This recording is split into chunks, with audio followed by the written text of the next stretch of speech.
Hello guys! Parami ng parami yung mga tao ngayon na talagang gustong bumili ng sarili nilang sasakyan. At hindi natin sila masisi kasi talagang very convenient naman talaga at maraming advantages kapag meron kang sariling sasakyan.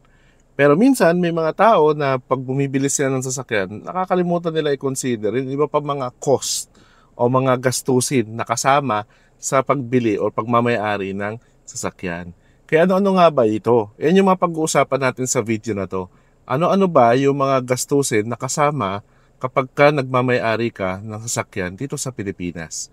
Pero disclaimer lang guys, yung pag-uusapan natin, depende pa rin yan sa kondisyon ng sasakyan nyo, gano'n nyo kadalas ginagamit ito, at iba pang mga factors. Yung bibigay ko lang sa inyo guys is more likely idea or estimate kung magkano talaga magmay-ari ng sasakyan dito sa Pilipinas. So ano, ready na ba kayo? Tara, let's roll!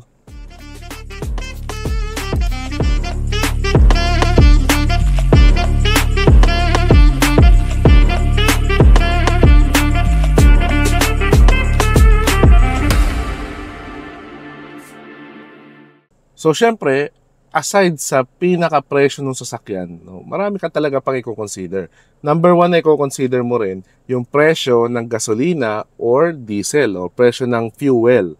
Ang totoo, nagbavari ito. Depende sa kung anong klase ng sasakyan yung dinadrive mo. Pero, halimbawa, let's say ang average fuel consumption ng sasakyan mo ay 10 to 12 kilometers per liter at bumabiyahe ka ng around 40 kilometers per day, no, gagastos ka dyan ng around 4,000 to pesos pataas.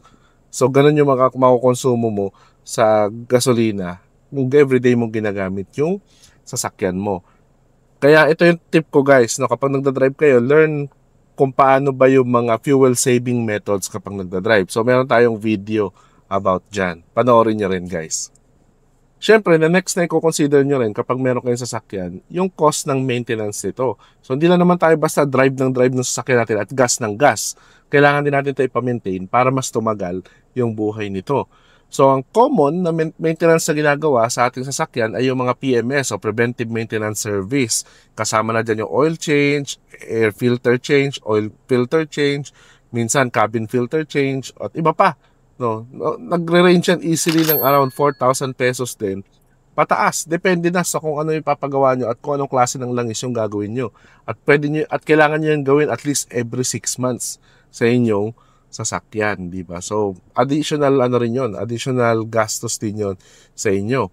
At syempre, bukod pa doon sa preventive maintenance, pero hindi kayo mga ipapagawa, lalo na kung medyo luma na yung sasakyan nyo. So, may mga minor repairs, kailangan nyo rin yan tune up. So, nasa around 1,000 pesos pataas yan. Depende sa kung anong klase yung ipapagawa ninyo. Dagdag nyo pa yung gulong.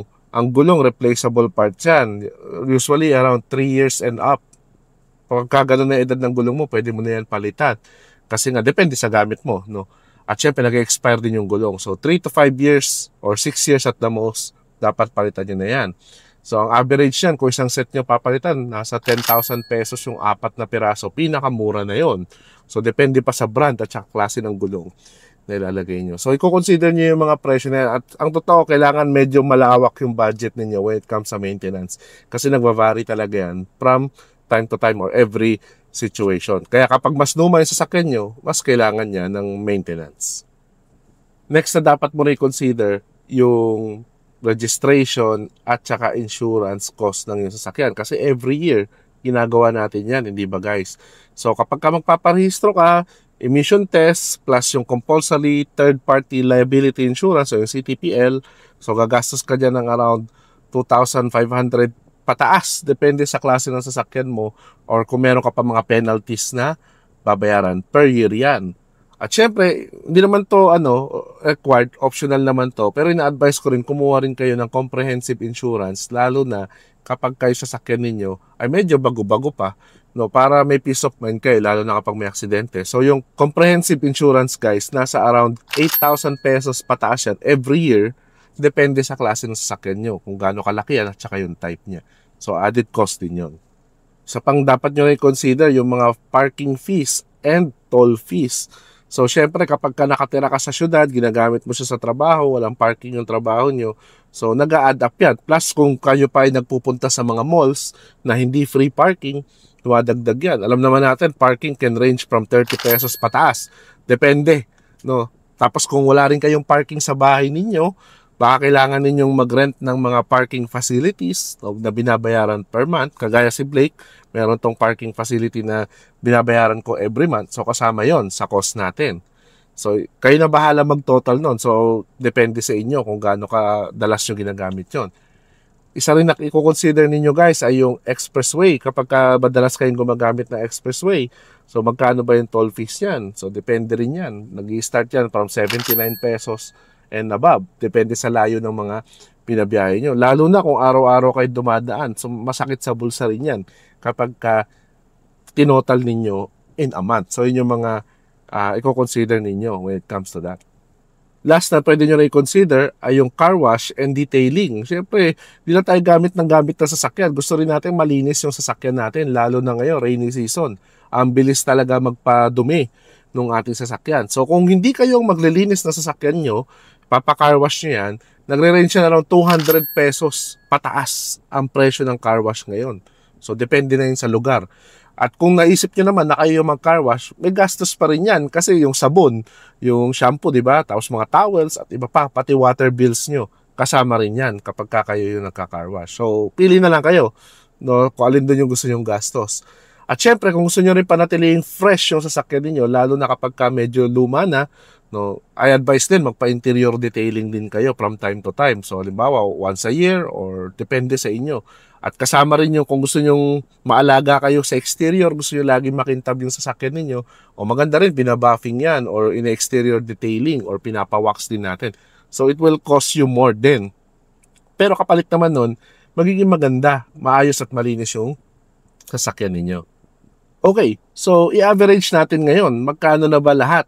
Yun, every month, no? Lahat ng mga estimates natin. Sige, so halimbawa sa gasolina or sa diesel, so 4,500 pesos yan. So magkano naman yung inyong maintenance? I-average na lang natin, 1,000 pesos per month, no? Ang average ng maintenance. Insurance, monthly, kung kayo kukuha ng comprehensive insurance, siguro nasa 1,500 pesos yan every month. Kung kayo ay magpa-parking at toll, depende na sa inyo. So, 2,000 pesos ang ialat yung budget dyan. At syempre, kung kayo ay magpapa-car wash or mga maintenance, let's say 500 pesos ang ialat natin dyan. So, magkano na? Total of 9,500 pesos every month ang average na pwede nyo magastos para sa inyong sasakyan. Depende na lang yan kung ano pa yung mga gagastos inyong iba. At syempre, bukod pa doon, kung kayo ay nagma-monthly installment pa ng sasakyan nyo, idadagdag nyo pa yon doon sa ginagastos ninyo. Dadagdag nyo rin kung mahuli ka pa ng NCAP o kaya ng traffic enforcer, dagdag gastos din yun, di ba? So yun, ayun yung mga average na monthly cost of owning a vehicle. So yun guys, no, pinakita ko sa inyo yung mga costs na dapat ninyong i-consider kapag kayo ay magmamayari ng vehicle dito sa Pilipinas. At syempre, ulitin ko, rough estimate lang yung mga yan just to give you an idea at magbavary pa rin yan. Depende sa sasakyan na gamit ninyo, gaano nyo to kadalas gamitin at kung ano yung condition ng sasakyan ninyo. So kung nakatulong sa iyo yung video na to, click mo na may like button at share mo sa mga friends mo na nagpaplanong magmay-ari din ng sasakyan dito sa Pilipinas. Syempre kung nakatulong sa iyo yung video na to, at di ka pa nakasubscribe, click mo na may subscribe button at notification bell para updated ka palagi sa mga latest happenings sa ating channel. So, till the next videos guys, always remember, drive safe and enjoy!